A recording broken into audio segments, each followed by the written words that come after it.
in Eldorado Park, Johannesburg, to discuss the way forward with regard to the shutdown protests. Well, these communities accuse government of not doing anything to curb drugs and related crimes in their areas and excluding them from empowerment policies such as BEE and affirmative action. They also say the crime problem cannot be resolved as long as police continue to collude with criminals. Community member that's Anthony Williams says the problem of crime in Eldorado Park, Westbury and Ennerdale is a symptom of a deep underlying issue. Gauteng's police spokesperson K. Makubela has issued an impassioned appeal to residents of Eldorado Park and Ennerdale, south of Johannesburg, to exercise their constitutional right to protest without damaging property. If the community wants to go on street to protest, it's within their rights.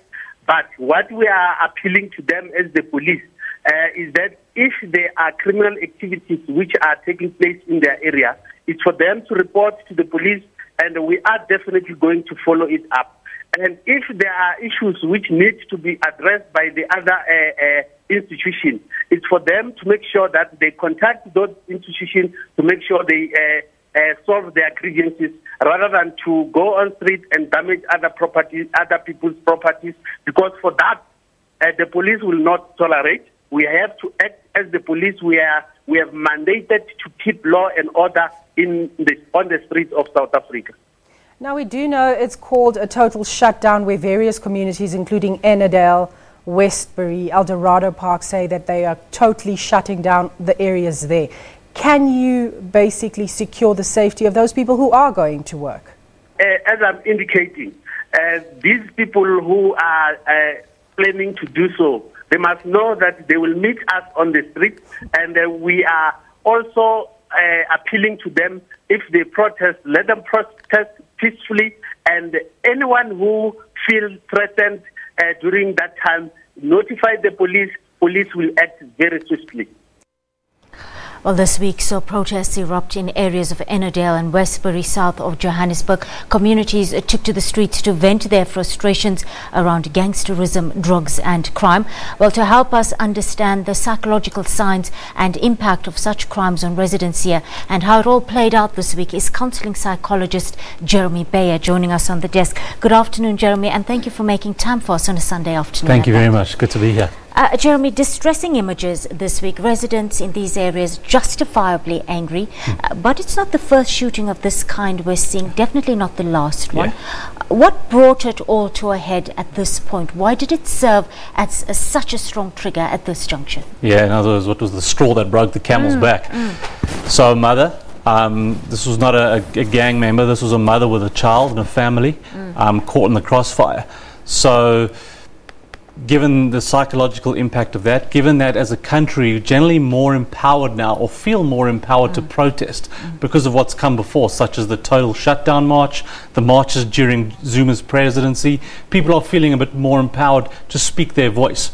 With that, coupled with all the extraneous factors as well, unemployment and other factors, there comes a point where people reach a breaking point and just completely and utterly get fed up, and this was that moment. In these particular areas, we see residents claiming social and economic exclusion, like you heard in the clip before.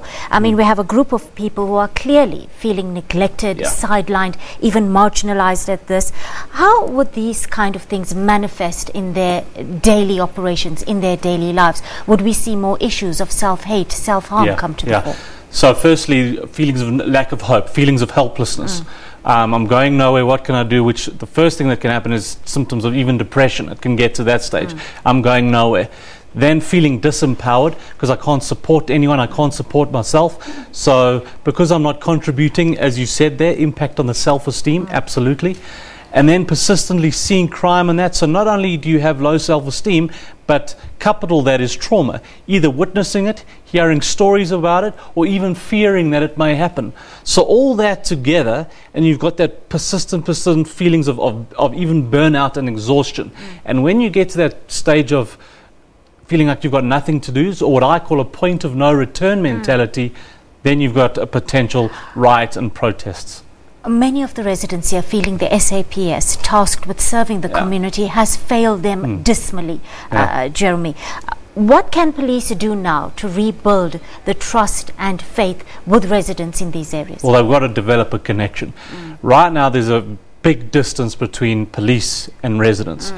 In other words, it's only come to police when you want to put out a fire, and there's distrust. What's got to happen now is, given the level of distrust, police have got to be extremely proactive in community development, communication with residences, going up to residences and just asking them how they're coping, what are they experiencing, have they recently experienced any traumas. So there's got to be more of a human connection.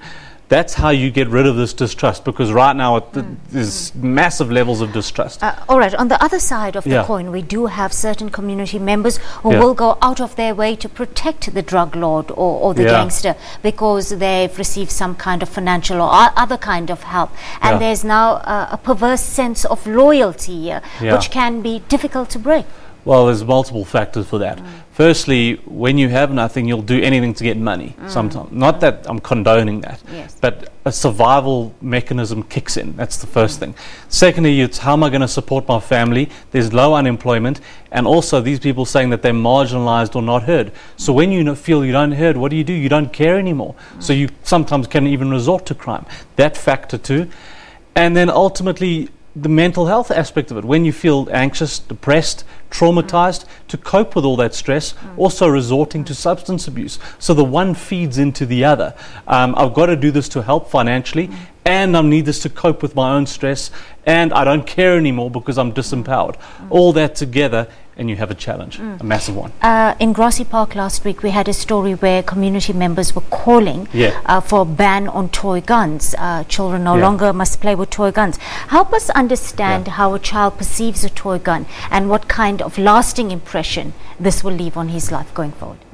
Well, the impression they taught of is if there's no guidance from the parent, it'll be taught as a tool to hurt. And that's where it starts.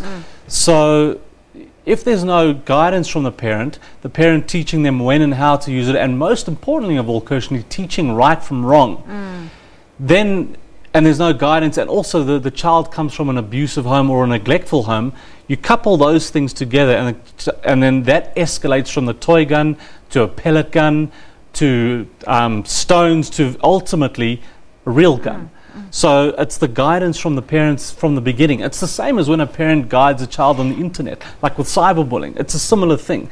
If you're going to do it on the internet, you'll do it away from that. It's a similar concept. Jeremy, I just want to broaden the discussion slightly, because crime is not race specific. It happens to everybody in all walks of life, across all racial backgrounds. And two cases come to mind chiefly. Oscar Pistorius and Van Brugge. Both men claim that an intruder was on their premises and an intruder committed the crime that they were accused of. Why? And then there was the incident of the Ennerdale dad recently who shot dead his child at the car window, thinking it was a criminal. Why is this fear of crime proving fatal in the country right now? Where does it come from?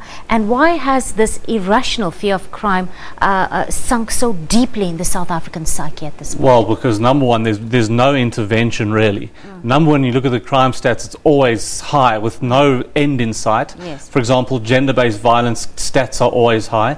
So whether you, and then also when you're watching on TV all the time, you're persistently hearing stories of crime and horror stories, whether it's adults or children. So the more you hear it, the more fear it creates, the more you think, when am I going to become a statistic? Also, if you're living in a violent community, you think you're more at risk. I mean, I'll give you an example. Employees working in the Joburg CBD who've been victims of crime there, walking into their offices every day with a knot in their stomach because they're so anxious from just driving in that by the time midday comes, they're absolutely exhausted and anxious. That's the impact of it. So it's that persistent trauma of even just listening to a story that can create symptoms of trauma. And then there comes to a point where it even results in depression, and ultimately yeah, impacting on work and those kind of things. And yeah. a lot of these crimes are committed with firearms. And a country's gun culture, in large measure, is a product of that country's history. To what extent would you say South Africa's gun culture is a product of our nation's apartheid past? And what do guns actually mean to black and white South Africans? Well, our legacy of apartheid is about solving things through violence. And that problem has still occurred. That's number one. Number two, citizens, residences, etc., are not seeing personal change since then. So when you're frustrated and you haven't seen change since apartheid, you're still going to resort to violence because you're extremely frustrated. So parents not teaching children how to solve conflict, parents themselves feeling disempowered because they're not seeing change, so they're frustrated. And then a lack of action from police who are supposed to protect you in a violent society. So the gun is symbolic of our age-old problem of solving through violence and when you're desperate. Let's bring it back to Westbury, around the corner from our studios. What we saw play out in the aftermath of Heather Peterson's death, can it be used as a catalyst to galvanize support, clamp down on crime, clean up the area and move forward? Yeah, absolutely, it can be used as a catalyst. The hope, though, is that my biggest concern with South Africa, here's my concern, is that we need a complete and utter tragedy to change things. So yes, it can be used as a catalyst, but I'm asking for more proactivity from police, from government, from parents. What are you teaching your children? Mental health taught in schools and human rights taught in schools. And persistent education on this, not waiting for tragedy to happen and then an incident happen. So yes, it's a catalyst, but more of a proactive attitude, and parents to listen to their children more, because small things like bullying, when you get older, results into bigger things like crime and violence and gender-based violence. Jeremy, thank you so much for sharing your invaluable insights with us on the SABC News Desk. We do appreciate your time today.